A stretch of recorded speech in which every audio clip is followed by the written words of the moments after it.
Hello everyone. स्वागत है आपका हमारे चैनल पे। ठीक है। और आप सभी जानते हैं ना, ये जो वीडियो बन रहा है वो आपके एक एग्जाम है, बीपीएससी 71। ठीक है। जो मेंस का एग्जाम होना है दिसंबर में, उसको ध्यान में रखते हुए ये जो है ना प्रोग्राम लेके आपके समक्ष आए हैं। इसमें हम लोग previous year question, important question और जितने भी सब्जेक्ट हैं हमारे, polity, history, geography, science, tech, सारे के क्वेश्चन लगभग जो है ना यहाँ पे हम लोग आंसर राइटिंग और पीडीएफ के माध्यम से कंप्लीट करेंगे। और यहाँ का जो क्वालिटी होगा ना, आंसर क्वालिटी है, वो टू द पॉइंट बात करेंगे हम लोग, ताकि हम लोग कहानी पे बात नहीं करेंगे। एग्जाम में क्या लिखना होता है उस पे बात करेंगे सिर्फ। ठीक है। ये पीडीएफ आप देख रहे हैं ना, अगर आप जुड़ना चाहते हैं तो टेलीग्राम जो लिंक है हमारा, डीएस कुटुम्बकम, वहाँ पे जो है ना सारा प्रोग्राम के बारे में डिस्कस किया गया है, तो आप वहाँ पे पढ़ सकते हैं। अगर आपको इंटरेस्टेड है, ठीक है, अगर आपको अच्छा लगेगा तो आप जुड़ भी सकते हैं। तो आइए पहला क्वेश्चन हम लोग देखते हैं यहाँ पे। फर्स्ट क्वेश्चन यहाँ पे कि चर्चा करें कि कैसे चंद्रयान जो मिशन था और मंगलयान मिशन जैसे महत्वपूर्ण मील के पत्थर ने विश्व स्तर पर भारत के अंतरिक्ष कार्यक्रम के महत्व को बढ़ाया। इसका भी उल्लेख करें कि अंतरिक्ष मिशन कृषि, आपदा प्रबंधन और शहरी नियोजन जैसे क्षेत्रों में सहायक रहे हैं। कुल मिलाकर जो क्वेश्चन आप देख रहे हैं ना, ये वाला जो क्वेश्चन है, बिहार पब्लिक सर्विस कमीशन का प्रीवियस ईयर में पूछा गया है। इसमें जो 70 मेंस हुआ था, उसमें ये वाला क्वेश्चन आया हुआ है। ठीक है? ये प्रीवियस ईयर क्वेश्चन को हम कंप्लीट करवा देंगे। यहाँ पे कैसे इसको आंसर को लिखना होता है, कैसे यहाँ पे इंट्रोडक्शन, बॉडी पार्ट और कंक्लूजन लिखेंगे यहाँ पे। आइए क्वेश्चन को इंग्लिश में पढ़ देते हैं। Discuss how the significant milestone like Chandrayaan and Mangalyaan have enhanced the significance of Indian space programme globally. ठीक है? कुल मिलाकर वही बोल रहा है कि यहाँ पे जो चंद्रयान और मंगलयान जो मिशन था, हमारे लिए इम्पोर्टेंस था, वो विश्व स्तर पे भारत के प्रोग्राम को importance कैसे बढ़ाया. Also mention how these the space mission are helpful in a sector like the agriculture, disaster management और urban planning. क्वेश्चन समझ पा रहे हैं? तो यहाँ पे हम लोग को देखना है कि महत्व को कैसे बढ़ाया। फिर हम लोग देखेंगे एग्रीकल्चर, आपदा प्रबंधन और शहरी क्षेत्र में कैसे सहायक है। ठीक है, आइए एक एक करके देखते हैं यहाँ पे। एक बार आपको बता दें, मेंस का जो स्ट्रक्चर होता है, सबसे पहले इंट्रो लिखेंगे, उसके बाद उन्होंने लिखेंगे बॉडी पार्ट जो पूछा जा रहा है, और लास्ट में क्या लिख देंगे, कंक्लूजन लिख देंगे। ओके, तो इस फॉर्मेट को ध्यान रखिएगा हमेशा। तो देखिए, वैश्विक स्तर पर पहचान में वृद्धि हुआ। चंद्रयान मिशन 2008, 2019, 2023 और मंगलयान 2013, ये डाटा याद रखिएगा। ये सब अगर डाटा डालते हैं ना, तो बाकियों से आपको 1 से 2 नंबर अधिक मिलेगा। ने भारत के अंतरिक्ष अनुसंधान में अग्रणी देशों में लाकर खड़ा कर दिया। आपको पता है ना, ये जो मिशन है चंद्रयान और मंगलयान, भारत ने इसको सक्सेसफुली लॉन्च किया है और अपने टारगेट को अचीव किया है। तो इससे भारत को ना चुनिंदा देशों में लाके खड़ा कर दिया है। मंगलयान पहला ऐसा मिशन था जो पहले प्रयास में ही सफल रहा और भारत की वैज्ञानिक क्षमता की सराहना हुई। यहाँ पे स्पेस दे दीजिएगा, ठीक है? सराहना हुई। तो हमारा जो मंगलयान जो मिशन था ना, पहले ही प्रयास में बहुत ही कम लागत में इसको लॉन्च कर दिया गया भारत की तरफ से और वो सक्सेसफुल भी रहा। तो आप देख रहे हो ना, इससे क्या हो रहा? भारत का जो वैश्विक प्रोफाइल है उसमें एनहांस हुआ, मतलब वृद्धि हुआ। साथ ही जो स्पेस कम्युनिटी है वो भारत की तरफ देखने लगे कि नहीं, भारत में वो क्षमता है, भारत की जो वैज्ञानिक क्षमता है वो काफ़ी बेहतर है। इससे हमको सीखने को कुछ मिल सकता है, ठीक है? तो भारत भारत का जो है ना वैश्विक स्तर पे एक दबदबा वाला छवि बना के रख दिया है। तो आपको ऐसे ही लिखना है चीज़ों को। फिर इसके फ़ायदा क्या हुआ देखिए, कम लागत में उच्च गुणवत्ता। भारत ने कम लागत में उच्च गुणवत्ता, मान लीजिए जो नासा होता है, उसका जो बजट होता है ना, मान लीजिए ₹100 उसका बजट है, तो भारत जो है ना 9 से ₹10 में ही इसको क्या कर दे रहा है, लॉन्च कर दे रहा है। तो आप समझ रहे हैं ना, कॉस्ट इफेक्टिव होता है भारत का मिशन। भारत की मिशनों की लागत अपेक्षाकृत बहुत कम रही है, जिससे सस्ती लेकिन सटीक तकनीक की मिसाल बनी है। ठीक है? बहुत ही कम खर्च में आपको वही सुविधा मिल रहा है जो बाकी देश दे रहे हैं। जैसे टेस्ला, टेस्ला क्या दे रहा है? जो फैसिलिटी दे रहा है अपनी गाड़ी में, वही फैसिलिटी जो है ना आपको महिंद्रा का BE6 में देखने को मिल रहा है। बहुत ही कम लागत में। वहाँ पे करोड़ों रुपया खर्च करना पड़ेगा और यहाँ लाखों में मिल जा रहा है। इससे भारत को अन्य देशों की उपग्रह प्रक्षेपण का भी कार्य मिलने लगा है। अब जो लोग हैं ना, भारत को बोल रहे हैं कि ऐसा है ना कि भैया आप मेरा जो है ना लॉन्च कर दीजिए, मेरा सैटेलाइट को आप ही लॉन्च कर दीजिए, क्योंकि आपका जो रेट है ना बहुत कम है, बाकी लोग हमसे बहुत ज़्यादा चार्ज करते हैं। तो भारत की तरफ, भारत के जो है ना तकनीक में एक विश्वास बढ़ गया लोगों का। ठीक है? अब आते हैं हम लोग यहाँ पे वैज्ञानिक और तकनीकी विकास को देख लीजिए यहाँ पे। इस मिशन ने भारत की वैज्ञानिक और तकनीक क्षेत्र में नवाचार और अनुसंधान को बढ़ावा दिया है, ठीक है? और युवा वैज्ञानिकों में प्रेरणा और वैज्ञानिक की इच्छा को बल मिला। तो ये जो मिशन है ना, उससे क्या मिला? तो जो युवा वैज्ञानिक हैं, उनके अंदर क्यूरियोसिटी जागा है इन क्षेत्रों में, उनको प्रेरणा मिला, कि हमें भी इस क्षेत्र में काम करना है, ठीक है? और भारत इनोवेशन में, अनुसंधान में, तकनीक में दक्षता जो है प्राप्त किया। भारत जो है ना, तकनीक के माध्यम से या स्पेस टेक्नोलॉजी के माध्यम से, इसको पता है ना, इसको सॉफ्ट पावर बोलते हैं। साइंस एंड टेक वाले में अगर कोई भारत अगर ग्रोथ करता है ना, तो उसको सॉफ्ट पावर बोलेंगे, ठीक है? कृषि में इसका यूज़ कैसे हो सकता है? कृषि में यूज़ होगा रिमोट सेंसिंग उपग्रहों से फसल की निगरानी में, मिट्टी की गुणवत्ता में और सिंचाई परियोजनाओं की जानकारी लेने में हम जो है ना, यहाँ पे सैटेलाइट का यूज़ करेंगे। साथ ही किसानों को वैज्ञानिक तरीके से कृषि करने में मदद मिलती है। ये फ़ायदा आप देख रहे हैं ना, क्योंकि क्वेश्चन में पूछा गया था।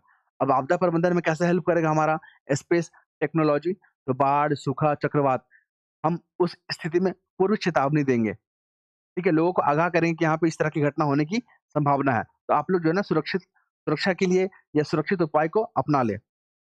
उपग्रह चित्रों के माध्यम से राहत कार्य को तीव्र और प्रभावी बनाया जा सकता है। ठीक है?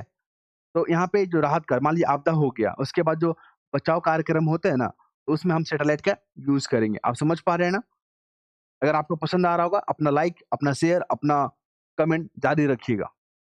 शहरी नियोजन में अगर हम लोग कैसे योगदान करेंगे? हमारा स्पेस टेक्नोलॉजी, तो सैटेलाइट जो है ना, इमेजरी के माध्यम से, ठीक है, जनसंख्या घनत्व, ट्रैफिक पैटर्न, जल निकासी आदि में विश्लेषण कर शहरी योजनाएँ बना सकते हैं। ठीक है? आपने ये देखा। लास्ट में कंक्लूजन लिखना होता है, निष्कर्ष में आप क्या लिखोगे? पॉजिटिव लिखिएगा कि भारत के अंतरिक्ष मिशनों ने न केवल अंतर्राष्ट्रीय स्तर पे भारत की प्रतिष्ठा, मतलब वही वैश्विक प्रोफाइल को बढ़ावा दिया, विश्वास को बढ़ावा दिया, बल्कि घरेलू स्तर पर कृषि, आपदा प्रबंधन और शहरी विकास जैसे क्षेत्रों में भी ठोस योगदान दिया। बताइए? टू द पॉइंट है। ये क्वेश्चन आपको बीपीएससी में पूछा गया है इस बार, 70 वाला में। यही चीज़ आपको लिखना था। तो अगर आप लोग को पसंद आता है ना, इस प्रोग्राम से जुड़ जाइए, क्योंकि इससे आपको फ़ायदा क्या होगा ना, एग्ज़ाम जब मेंस का आप दोगे, तो आपके अंदर कॉन्फिडेंस रहेगा कि सारे क्वेश्चन को अच्छे से हम टैकल कर पाएँगे। जो एग्ज़ाम फ़ोबिया है, वो खत्म हो जाएगा और एग्ज़ाम समय जो है ना, रिवीज़न करने में बहुत हेल्प करेगा आपको, क्योंकि टू द पॉइंट लिखा हुआ है। आपको पूरा कहानी तो लिखा हुआ नहीं है कि पढ़ने में समय लगेगा। आपने पीडीएफ खोला, 3 से 4 पेज में आंसर लिखा हुआ है, एक बार आपने नज़र डाला और याद हो गया। इसी को बार-बार पढ़ना है आपको। ठीक है? और इसी आंसर को जो है ना, आप दूसरे आंसर में भी यूज़ करेंगे। हम आपको टेक्निक ये वाला सिखा देंगे, कैसे यूज़ करना है एग्ज़ाम के लास्ट-लास्ट में, ठीक है?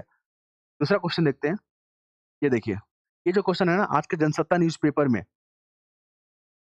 जो है ना, ये एडिटोरियल पेज में आया हुआ था और मैंने वहाँ से क्वेश्चन को फ्रेम किया, ताकि आपको समझ में आए कि जो हम एडिटोरियल पढ़ाते हैं ना, उससे मेंस का क्वेश्चन कैसे बनता है।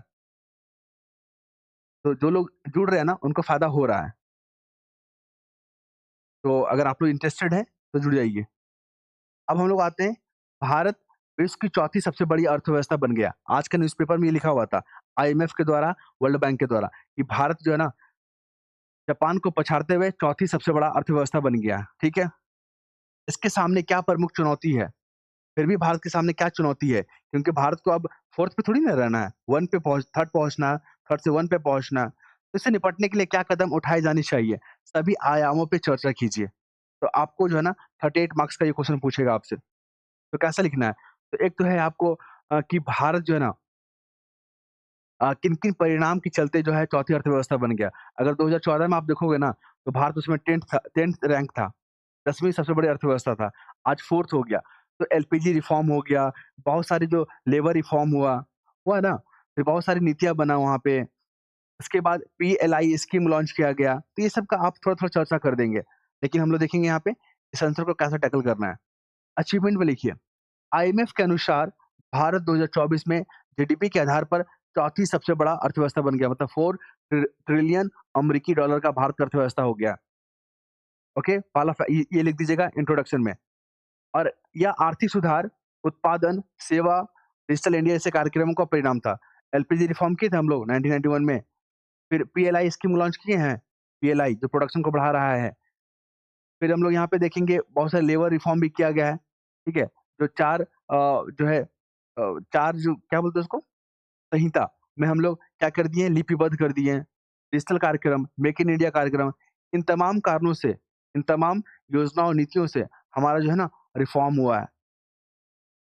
क्या चैलेंजेज़ हैं? मेजर चैलेंजेज़ की अगर बात करें ना, तो सामाजिक चुनौती में क्या लिखोगे कि बेरोज़गारी और कौशल की कमी है। अभी भी हमारी जो युवा है ना, वो बेरोज़गारी की समस्या से जूझ रहे हैं। उनके पास कौशल की कमी है।